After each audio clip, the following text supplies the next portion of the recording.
What's up, Zach here, and today I've got the all-new Anta Kai 1. I had a ton of questions about these coming into me playtesting them, and just about all of them I got answered, and I think that there's going to be a real subset of people that are really going to like these, and I think some people probably are going to opt out of them. So let's get into it. Now, on the uppers of the Kai 1, there is just a ton going on, from stitching, reinforcing under that stitching, padding, paneling, really everything in between. There's something for everybody in the uppers. My favorite part of them, as always, you probably know I'm gonna say, is the dorsal retention strap. I absolutely love these on shoes, especially for side-to-side sports like tennis and basketball. This one is placed pretty far distal, right? It's, you know, it's more in that pivoting power zone versus some other dorsal retention straps, which go a little bit higher in the shoe, that are more for lockdown and containment. Regardless, it definitely does give you a little bit more of a lockdown feel that also has a little bit of implications for fit, which we'll talk about a little later. But right under that dorsal retention strap, you have this tongue unit, which is super padded. This is one of those tongues, whereas once you lace down over top of it, it feels so secure, so snug, like a bear hug around your foot. Now, the laces are outrigger, every single one of them, until you get up into the rear foot. So the laces aren't gonna give any irritation to your foot. And a lot of times with outrigger laces, I feel like you don't get as much of a lockdown. However, with this one, because of the dorsal retention strap, that concern really is kind of thrown out the window. Plus, the laces themselves are braided really nicely, so you do get a really nice, secure tie-down, secure knotting on them as well. Now, the interesting thing is, you look at the top of the tongue, it looks like there's a lot of breathing channels to it. However, like I said, it is super padded. There's 2 layers of padding underneath of that tongue, and then another layer of padding that goes underneath of the forefoot. However, that layer of padding is netted, so there is a lot of egress points for heat and moisture. You look at these on the breathability test, they did only heat up 103.8 degrees, and then if you look at the breathability mapping of them, even though the weaving up in the forefoot is really dense, chunky textile material, I mean, the fog was still blowing out of there pretty good, right? I mean, you could see it, it was really coming out. So, like I said, even though the materials are a little chunky in there, and even though the tongue doesn't breathe very well, the rest of the shoe does, because you can see on the medial and lateral side, you actually have like just TPU venting here on both sides of it. So I mean, really, even on court, I didn't feel any increase in heat in these, even with, you know, how bulky that tongue is and just how bulky the uppers feel in general. I mean, you go into the rear foot, you have a ton of padding around Kager's triangle, which is on both sides of the Achilles tendon, and then on the Achilles itself. So I mean, heel slippage on these, really mild to none, really, especially if you crank down the laces and you get the retention strap on there. So, you know, with all this combined with the TPU on the lateral side of the shoe, giving a lot more reinforcement in terms of containment and lockdown, for this shoe also feeling pretty low to the ground, which we'll talk about in a minute, the containment on these is absolutely outstanding. The only thing that's weird about it is, if you look at the upper durability test on this 10-second highest grit sandpaper, I mean, I didn't think that the paneling on this was this thick until I actually got the burr on it, and the burr just eats right through it. However, it doesn't get to the bottom layer. So, I mean, there is quite a bit of outsole tread that comes up over the uppers of these. So, I mean, dragging or sliding, yes, you're gonna get durability because of how thick it is, but it is gonna start to look pretty weird on outdoor courts. On indoor courts, you probably should be just fine. But getting into the midsole teardown, this is where I thought that Anta did a pretty good job at replicating a lot of what people liked about the Kyrie line in the Nike lineup, but also kind of putting the Anta stamp on it, kind of giving it a little bit more performance. As you can see, it is an entire bed of nitrogen-infused thermoplastic foam. There is a little bit of a carrier here in the rear foot, but that's really all it is. Other than that, it's all nitrogen-infused foam. The shank on this is top-loaded, crosses a zone, and it is carbon fiber. That's a shank score of 0.3, and it does feel like there's one under there, right? Like, you do feel that top-loaded shank in terms of the push-off power of these.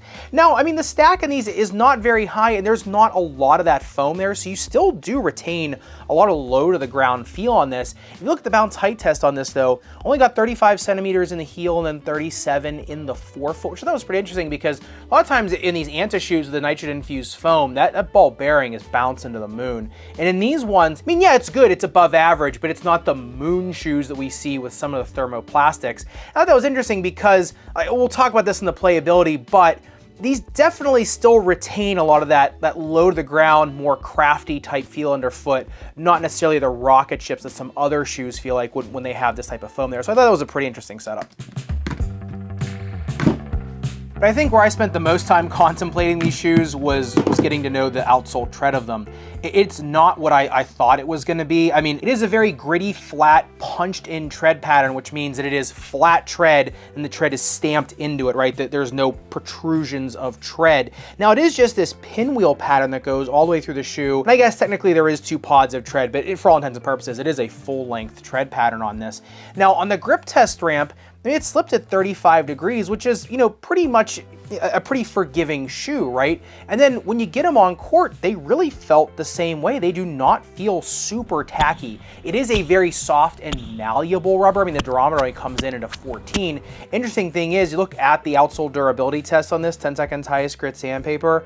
I mean, really not even a millimeter of damage on this, almost, but for the durometer being so soft, they still do retain some durability. Plus, because it is a flat tread pattern, you're still, there's a lot of surface area, right? So you're gonna be sharing the load throughout the entire bed of the rubber, so that kind of aids in the durability as well. But I felt though that this really was a nice combination of forgiveness and grip. I never slipped on them, that's number one.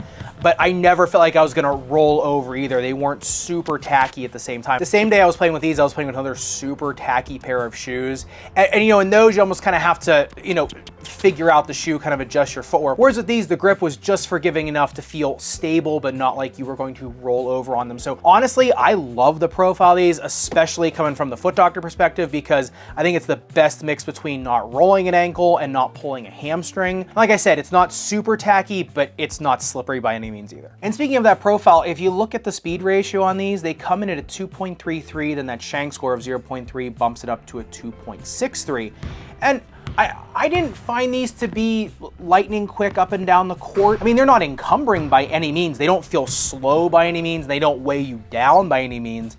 It's just, they're definitely more, like I said, of a crafty, more of a nimble type shoe. They're not like the Ushuai where you can just get up and down the court, or the GT Cut 3 where it feels like a gazelle.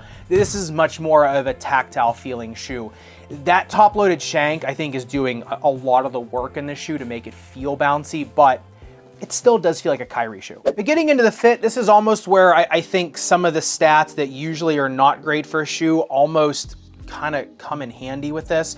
Now, number one, this shoe's a little bit short, right? And then it's pretty medium to generous medium on the footbed. Now, the thing is that because the dorsal retention strap on them, right, they can, and because I should say the TPU on the outside of it, it can cramp a wide foot. So I think a narrow and medium foot, you can just go true to size. A medium long foot, you can go up a half size. I think a 2E, especially with a medium to long foot, can go up a half size on these. A 4E, I think can go up one size because you can do a runner's knot in this and you can lock them down a little bit more. Once the foam starts breaking a little bit, you'll get even better with that. So like I said, I think the shortness of the shoe and the dorsal retention strap almost kind of work together in allowing you to go up sizes on this and get a little bit more comfort, which I like. The thing I like about these, I think the most though, in terms of the fit and in terms of, really any snake bites or any other little nagging injuries you might have on the court, is that the rear foot in these is so wide. I mean, the base of this shoe is just so protective. So really anything from ankle spraining all the way over to posterior tibial tendonitis or flat foot, things like that, or really, perineal tendonitis, anything that really gets its fix on micro motion, right? Anything that starts nagging you when you start getting all that toggling and micro motion, mostly the tendinitises, ankle spraining, things like that. That's where I think these shoes really shine because the base on these is so stable. Yeah, it is still a 9-degree in flare of a shoe, but with how stable the mid and rear foot is on this, it's really hard to feel unstable in these. I think that's their best attribute. I think that's where the best playability of this comes to, in that these shoes just are an incredible base for you to kind of create on. I know that these shoes, that their whole tagline is artist on court. And so I know I'm kind of like, perpetuating, that marketing push, but it really is true. These definitely allow a ton of creativity because they allow so much confidence. They do feel incredibly low to the ground because that foam is so resilient. You know, you're not gonna get a lot of that, you know, feeling like your heel is slamming into a hard surface, right? You still feel protected.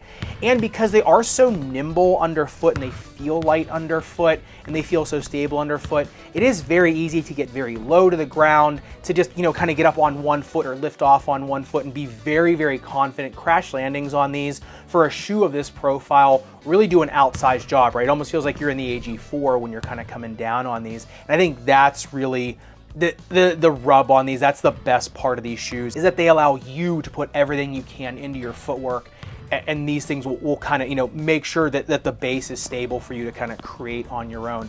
I will say on outdoor courts, I liked the grip on these. They kind of had the same forgiving but protective grip on them. Plus the fact that, you know, you get that low to the ground feel on an outdoor court while not feeling like your heel is just pummeling into that hard surface. So for that, I actually do like these on an outdoor court as well, as long as you're on an extreme dragger or slider. But I'd love to hear your thoughts in the comments down below. I did find it interesting that, you know, Anta was able to make a Kyrie shoe. Basically, it's a Kyrie with a little bit more pop in it. That's really what I found in these, because most Kyries feel super buttery, right, low to the ground, crafty shoes, but they don't feel like they've got any pop to it.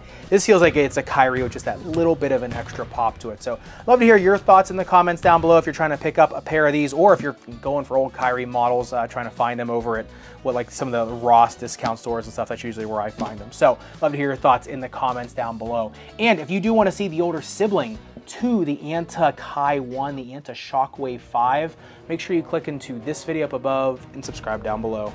Respect your rubber and foam. I'll see you somewhere in the Sneakerverse.